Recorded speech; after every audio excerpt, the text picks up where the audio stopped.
분재란 무엇인가요? 분재는 자연을 가장 작은 그릇에다가 줄여놓은 것이 분재입니다. 자연의 아름다움을 가장 작은 그릇에 그렸던 거는 여러 나무도 줄일 수 없고 한 그루 나무를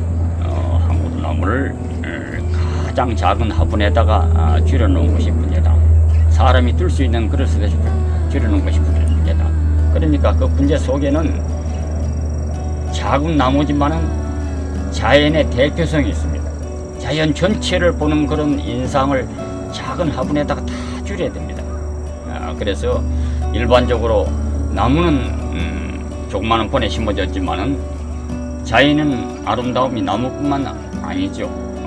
물도 있고 또 바위도 있고 그리고 뭐 바다도 있고 이 자연의 아름다움은 그런 것을. 그럼 그 분재 역사는 어떻게 됩니까? 원래 이 분재는 동양적인 겁니다. 서양 사람들은 자연을 정복의 대상으로 삼았지 인간이 자연과 함께 사는 그런 사고방식이 아니에요. 그렇기 때문에 이 동양 사람들의 혼이 깃들여 있는 것이 분재다. 그래서 이것이 역사적으로 보면 역시 중국에서 시작해서 우리나라를 거쳐서 일본으로 건너가서 아니 꽃이 피운 것은 일본에서 모든 현대적인 개념의 분재가 정리가 됐죠. 그래서 우리나라 백제 사람이 역사로 말하자면 일본에 가서 분재를 가르쳐 줬다는 것이 일본 역사책에 있는 게 아니고 일본 야사에 백제 사람 노자공이라는 사람이 와서. 그러나 우리나라에서는 이 분재에 관한 책은 2조, 세조 때 강희안이라는 그런 선비가 책을 양아소로 꽃 키우는 책이란 그런 책을 하나 지었어요. 우리가 지금 현대 분재를 하게 된 것은 60년대 말 또는 70년대 초 이때 시작해서 아마 한 50년 정도 이런 정도의 역사를. 저는 분재를 갖다가 한 45년 가르쳤습니다. 우리나라 뭐 처음으로 분재 가르쳤어요.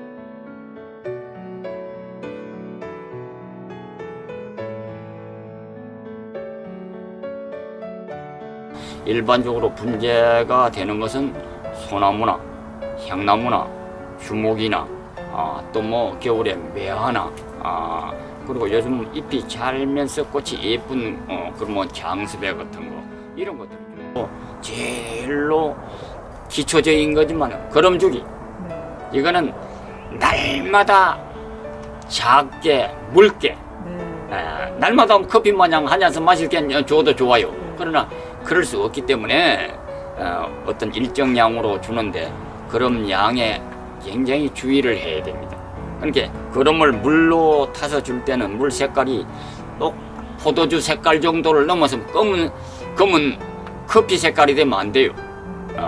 그런 것만 좀 유의를 좀 하고, 그 다음에 또 하나 중요한 거는 대개 나무를 키우다가 조금 망가지고 잎이 떨어지고 가지가 마르고 하면 쓰레기통에 갖다 이어버립니다. 반드시 그런 나무일지라도 땅에다 심어 놓으면은 분재가 되기 이전의 모습으로 그냥 도로 싹 다시 회복이 돼서 큰 나무로 커 나가든지 예쁜 나무로 다시 분재로 바꿔집니다. 그러니까 그냥 생명에 대한 그런 귀중함, 소중함, 귀함을 갖다가 이런 나무 키우면서 좀 뭔가 자기가 알면 큰 도움이, 자기 삶에 도움이 될 거라고 생각합니다. 분재란 관장님에게 무엇일까요? 네, 저는 뭐 젊었을 때는 그런 생각을 못했습니다. 분재가 나에게 뭐이냐 묻다면 내 손주들입니다. 지금 손주들. 그래서 저는 사실 가족적으로 볼 때 딸이 둘입니다. 그래, 제가 딸들도 제 이야기를 압니다. 너희들 자식은 나다 예손자고, 저는 이 분재한 지가 한 50년 됐기 때문에 여기 나무를 갖다가 전부 분에 심어서 땅에 심어서 키우는 이것들은 내 친손자다. 그 가꾸기, 예술 가꾸기가 되는 거네요. 그렇죠. 사실은 이 분재가 가장 멋진 분재가 어떤 분재일까? 그 나무의 끼를 살리는 말하자면 연출력이 있는 그런 작품이 가장 그 나무의 멋있는 작품으로 변합니다. 끼란 건 뭡니까? 끼란 건 사실은 기운에서 온 거 아닙니까? 기운, 생명할 때 그 기운할 때 기운에서 온 건데, 그 나무가 어떤 나무가 어떤 기운을 가지고 태어났는가, 그걸 항상 관찰해야 그 나무의 개성을, 그 나무의 모든 재주를 마음대로 펼칠 수 있어요. 그러면 그 나무의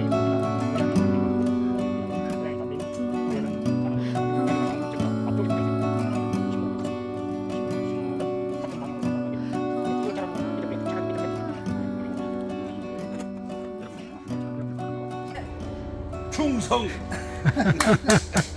감사합니다. 감사합니다.